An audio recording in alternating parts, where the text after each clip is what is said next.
आर्या भारत की प्रमुख post harvest agricultural value chain integrator है, जो लघु एवं सीमांत किसानों, उनके संगठनों और कृषि तंत्र से जुड़े अन्य हितधारकों को उत्कृष्ट सेवा प्रदान करने की दिशा में कार्यरत है। विगत वर्ष छोटे किसानों के लिए अभूतपूर्व चुनौतियों वाला वर्ष था।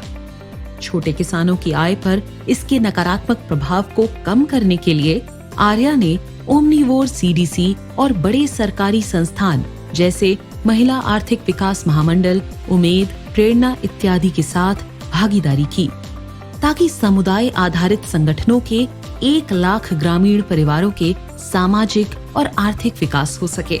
ओमनीवोर सीडीसी ने कोविड महामारी के बाद एक व्यापक कार्यक्रम CDC plus technical assistance program की पहल की, जिससे प्रभावित क्षेत्रों के छोटे किसानों की चिंताओं को दूर किया जा सके। इस कार्यक्रम के तहत 44,000 छोटे किसानों का प्रतिनिधित्व करने वाले 54 एफपीओ का क्षमता वर्धन किया जा रहा है।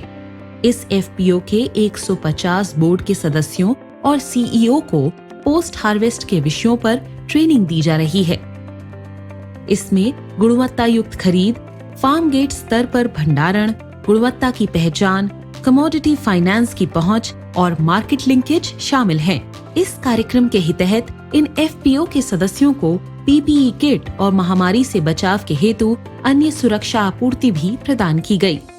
कोरोना महामारी को ध्यान में रखते हुए सभी प्रशिक्षण डिजिटल माध्यमों से आयोजित किए गए और साथ ही पोस्ट हार्वेस्ट गतिविधियों में भी सावधानी बरती गई। एफपीओस के क्षेत्र और उनके आसपास भंडारण व्यवस्था को सुदृढ़ करने के लिए गोदामों की पहचान की गई, जिनकी कुल क्षमता 27,000 मीट्रिक टन है। भंडारण की उचित व्यवस्था उपलब्ध नहीं होने पर आर्या ने पूर्वी उत्तर प्रदेश में हर्मेटिक स्टोरेज स्थापित किया। साथ ही एफपीओ के सदस्यों को इस नई तकनीक से परिचित कराया। हमने पाया कि किसानों को सही मूल्य दिलाने के लिए स्थानीय मंडी और बाजारों में उनके उपज की कीमत की जानकारी एक महत्वपूर्ण पहलू है। सीडीसी कार्यक्रम के तहत 1100 किसानों को एक मूल्य निर्धारण ऐप से जोड़ा गया है, जिससे वे बेहतर निर्णय ले सकें। हमें विश्वास है कि ओमनीवोर व CDC plus technical assistance program की सहायता से 6 राज्यों में फैले 54 एफपीओ के 44,000 सदस्य सकारात्मक रूप से प्रभावित होंगे और कोविड से उपजे चुनौतियों से बेहतर ढंग से लड़ने के लिए उनकी क्षमता में वृद्धि होगी।